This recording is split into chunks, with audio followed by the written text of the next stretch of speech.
Yes, Commander? Is there something you need? I should go. Goodbye, Commander.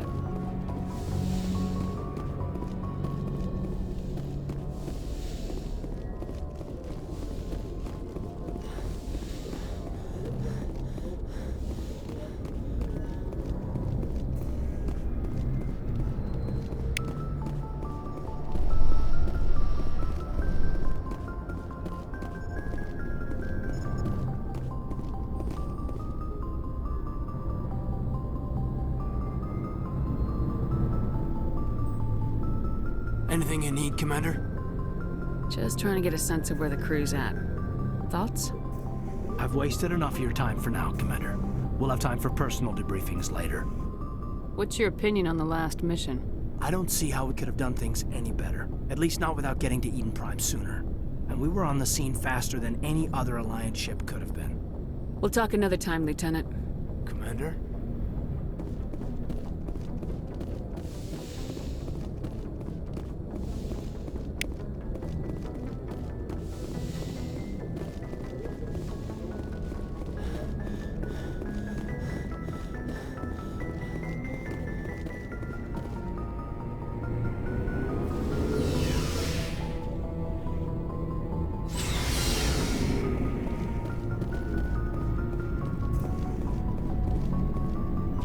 Thanks for bringing me on board, Commander.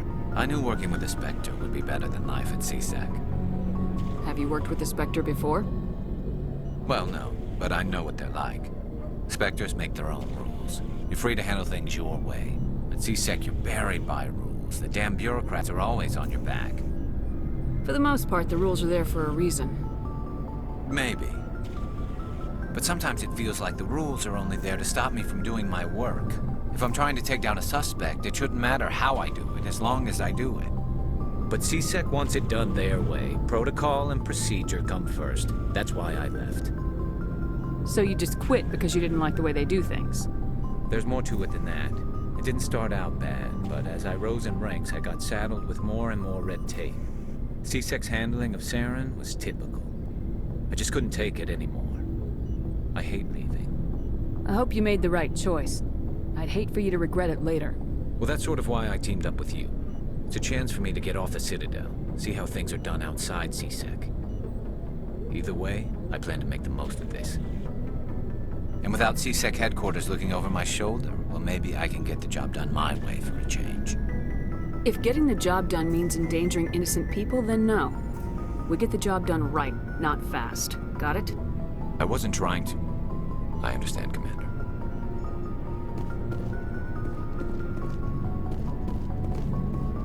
Commander? Do you have a few minutes to talk? One-on-one? I'm sorry, Commander. I need to get my duties squared away. I wouldn't mind talking more later, though. What's your opinion of the last mission? Kinda wish you'd got there sooner, Commander. No offense, I appreciate the rescue. I just wish... You wish we'd been able to save the rest of your unit. Yes, ma'am. If I had been more alert, we wouldn't have been cut down by an ambush. The Geth are perfect ambushers. They don't move, they don't make noise, they don't even breathe. They have flashlight heads, ma'am. I'll make sure it doesn't happen again. Dismissed, Chief. Ma'am?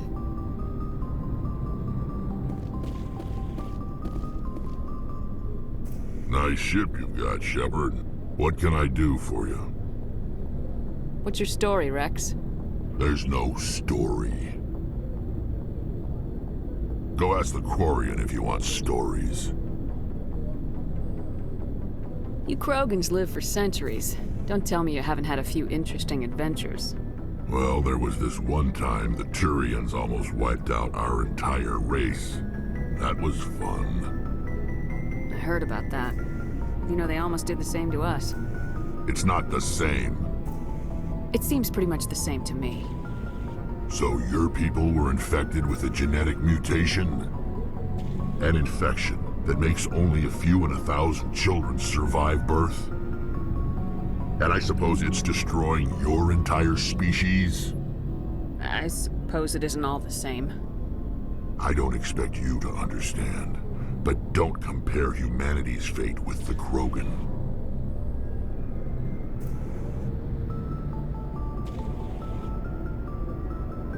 I was just making conversation. I wasn't trying to upset you. Your ignorance doesn't upset me, Shepard. As for the Krogan, I gave up on them long ago. The genophage infected us, but it's not what's killing us. Are your people really dying? We're sure not getting any stronger. We're too spread out. None of us are interested in staying in our own system. Lots of species have left their homes and prospered. But they go to colonize new worlds. We're not settlers. We're warriors. We want to fight. So we leave. Hire ourselves out. And most of us never go back. What can you tell me about the genophage? Ask the Solarians if you want details. They made it. All I know, it makes breeding nearly impossible. Thousands die in stillbirth, and most never get that far. Every Krogan is infected, every one. And no one's rushing to find a cure. Why don't the Krogan try to find a cure? When was the last time you saw a Krogan scientist? You ask a Krogan, would he rather find a cure for the genophage or fight for credits? He'll choose fighting every time. It's just who we are, Shepard. I can't change that. Nobody can. So long, Rex. Shepard.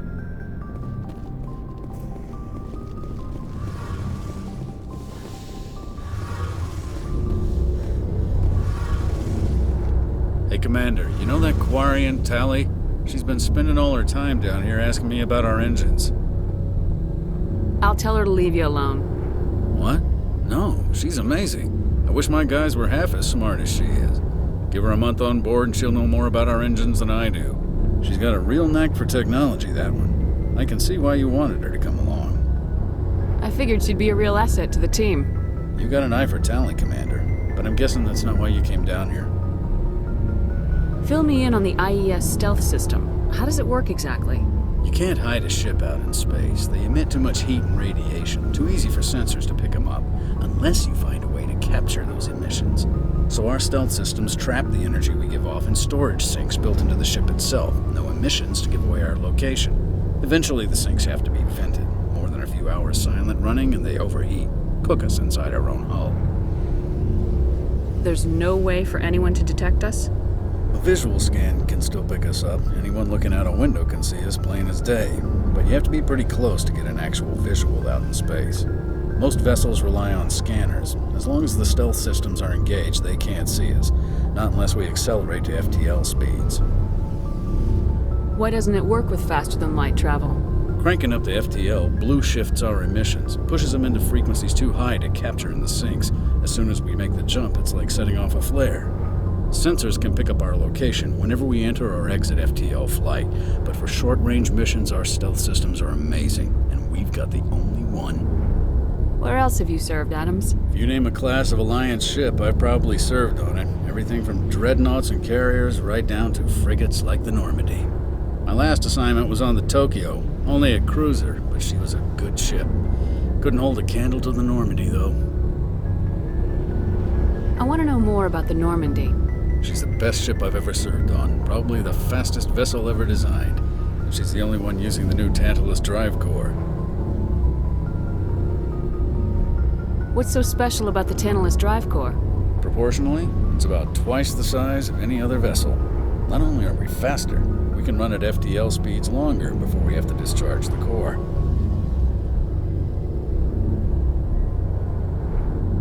Carry on, Adams. Aye, aye, Commander. Your ship's amazing, Shepard. I've never seen a drive core like this before. I can't believe you were able to fit it into a ship this small. I'm starting to understand why you humans have been so successful. I had no idea Alliance vessels were so advanced. The Normandy's a prototype, cutting-edge technology. A month ago, I was patching a makeshift fuel line into a converted tug ship in the flotilla. Now, I'm sitting on board one of the most advanced vessels in Citadel space. I have to thank you again for bringing me along. Traveling on a vessel like this is a dream come true for me. I had no idea you found ship technology so interesting. It comes with being a Quarian. The migrant fleet is the key to the survival of my people. Ships are our most valuable resource. But we don't have anything like this. We make do with cast-offs and second-hand equipment. We just try to keep them running for as long as we can. Some of the fleet's larger vessels date all the way back to our original flight from the Geth. I can't believe your fleet's still using ships that are 3 centuries old. They're constantly being repaired, modified, and refitted. They aren't pretty, but they work. Mostly. We've tried to make ourselves as independent as possible on the flotilla, grow our own food, mine, and process our own fuel. But some things we just can't make on our own. A patch to maintain the hull integrity requires raw materials we just don't have. That's why our pilgrimages are so important. Tell me about your people. Our lives aren't easy. Resources are scarce, and we are constantly on the move. Everything we do must in some way contribute to the continuation of the migrant fleet. There are 17 million Quarians in the flotilla, and each of us relies on the others for survival. The bonds among my people are strong.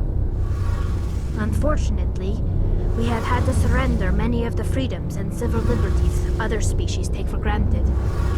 What kind of freedoms?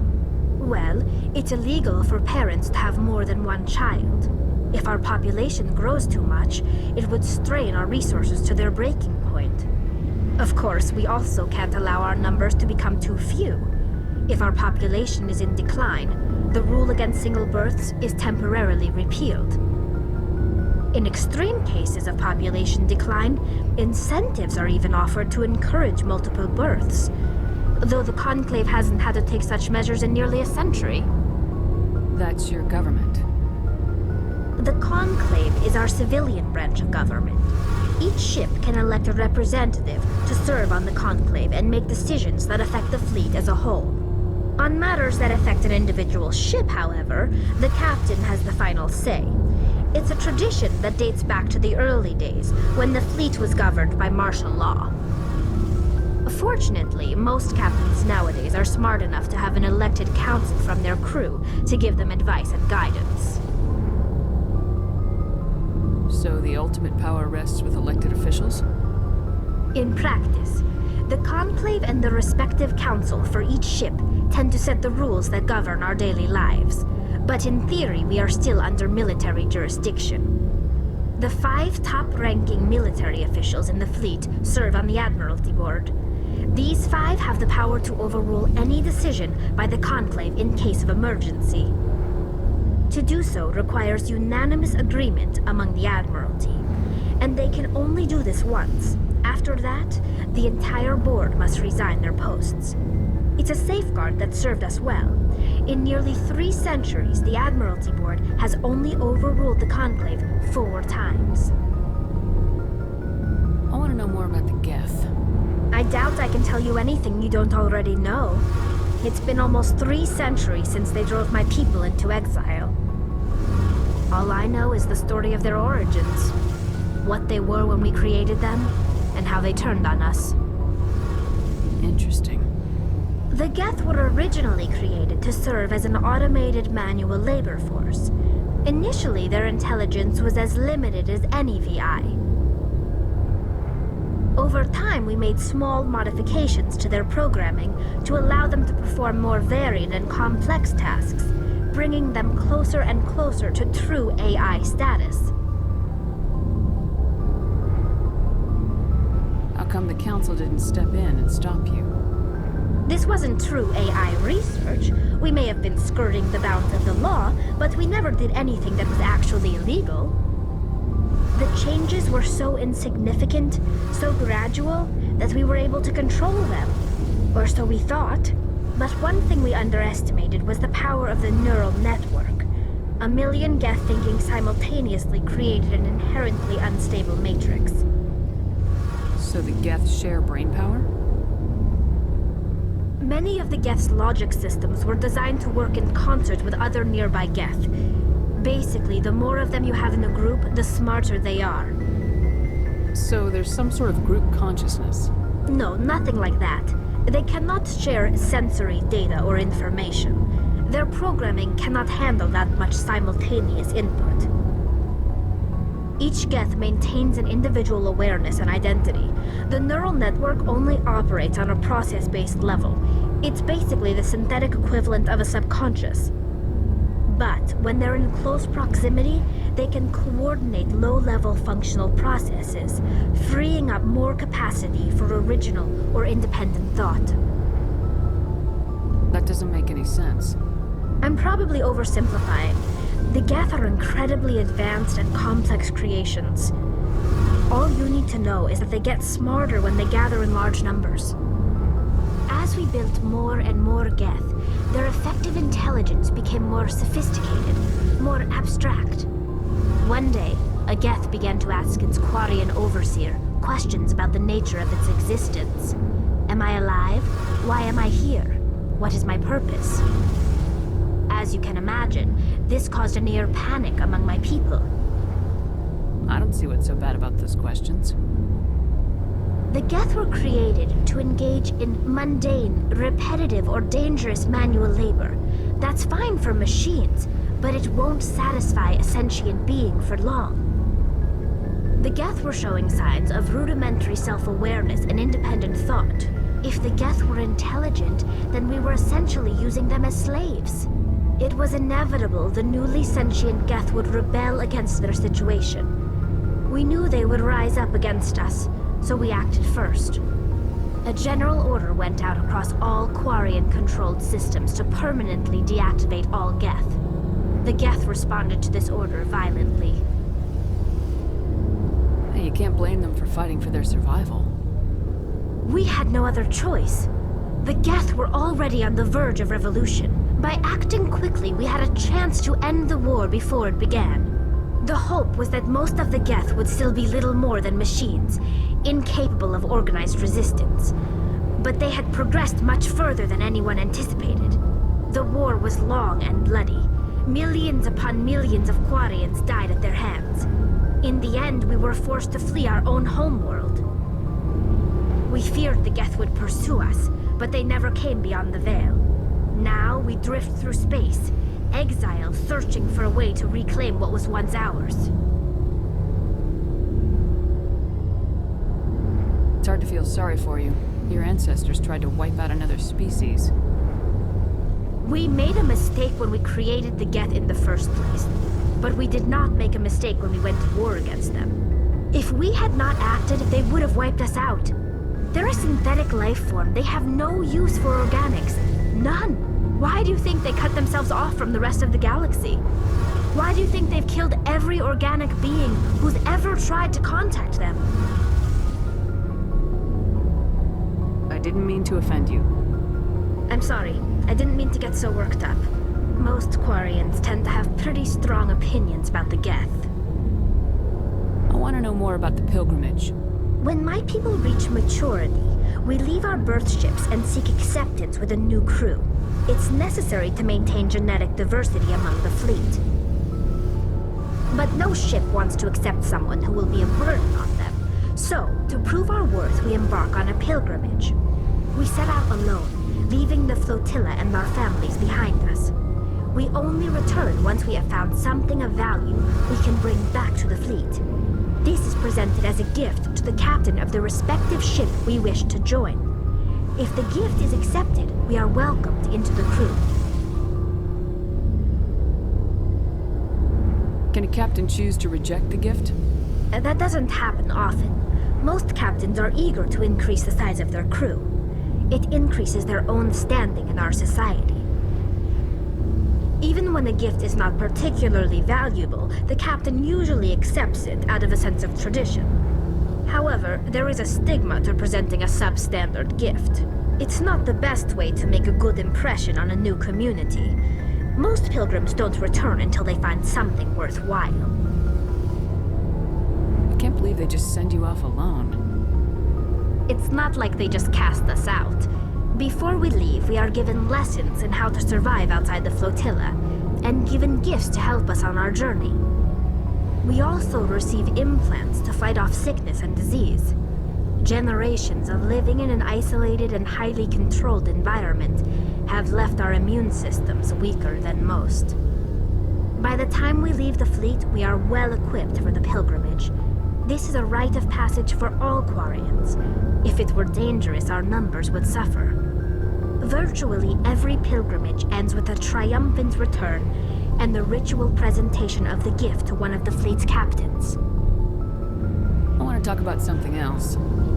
Like what? I should go. See you later.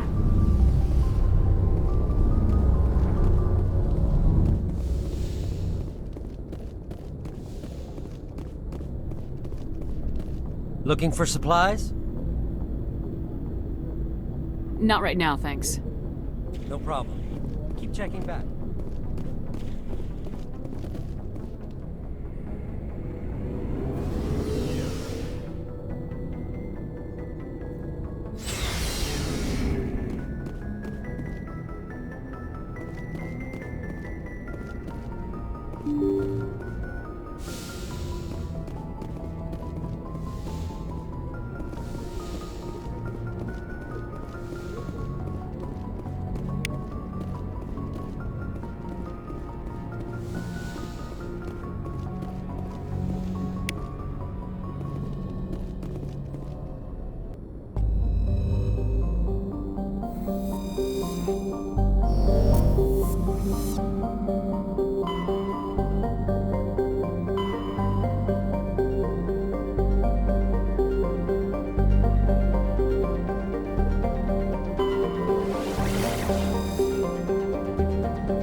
Message coming in, Commander. Big surprise, the Alliance needs you again. Shepard, this is Admiral Hackett with Alliance Command. We've got a mission for you. An Alliance officer named Major Kyle has set up a small compound in the Hulking Eta cluster. He's attracted a number of followers, mostly biotics. He's become an outspoken critic of the Alliance, and we believe he's mentally unstable. This could be trouble, Shepard. What kind of proof do you have that the Major is dangerous? 3 days ago, we sent 2 Alliance representatives to meet with him at his compound.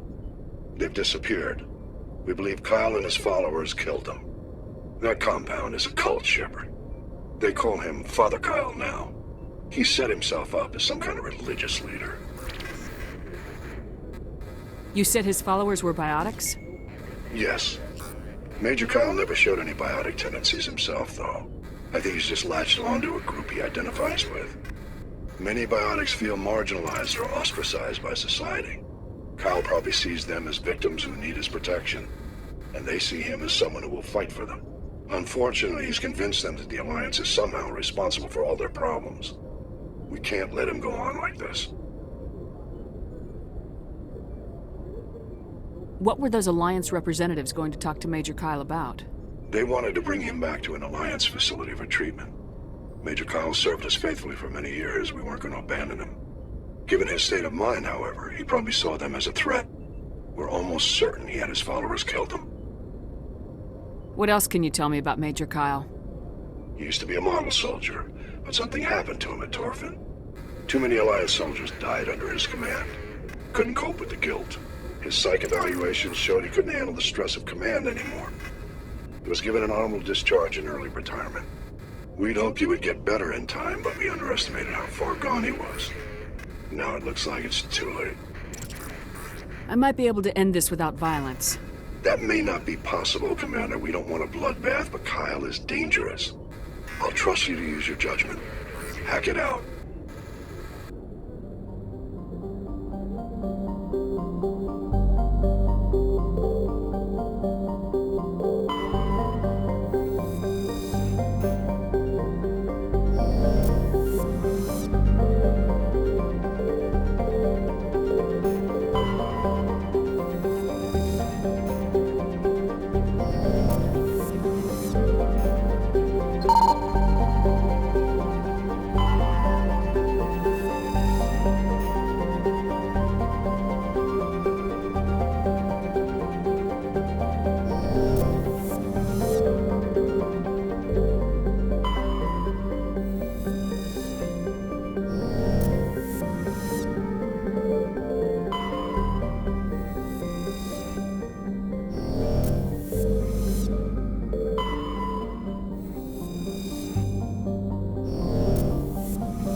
coming in.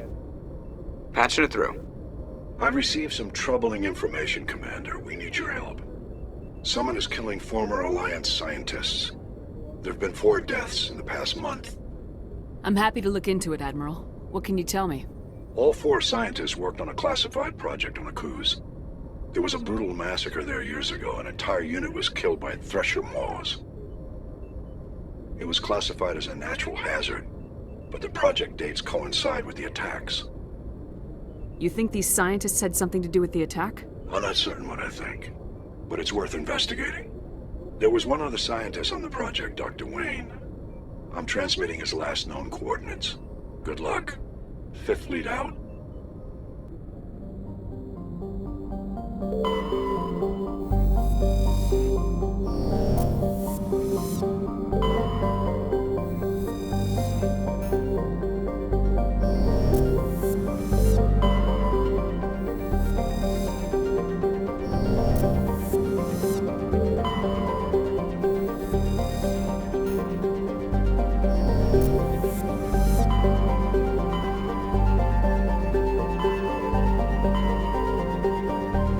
Message coming in from the brass at Arcturus.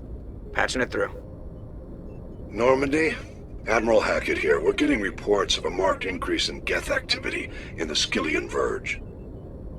Surveillance drones have identified Geth outposts on 4 different planets in the Armstrong cluster. We need someone to take them out. We have any idea what they're after? Hard to say. They may be just gathering intel on us. Or maybe they're setting up staging grounds for hit-and-run attacks on human colonies. It could be the first wave of an invasion. Let's hope not. We need someone to investigate this, Shepard. Finding Saren is still your top priority, but you've got experience fighting the Geth. You're the logical choice to take out these outposts. We're transmitting all the locations of known Geth outposts in the Armstrong cluster to the Normandy now. Admiral Hackett out.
Message coming in. Patching it through. Normandy, this is Alliance Command. We're detecting your presence in the Attican Beta cluster. One of our surveillance drones was gathering intel on Geth activities in the region when it was spotted and shot down. You need to go groundside and recover the drone's data module before the Geth find it.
Message coming in. Patching it through. General distress call from the Sacred Angel Medical Transport. Critical system failure. Losing power. An emergency landing. Argos. Communications failing. Life support and emergency transponder. Won't last. Please hurry.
Commander, I'm picking up a signal from the planet's surface.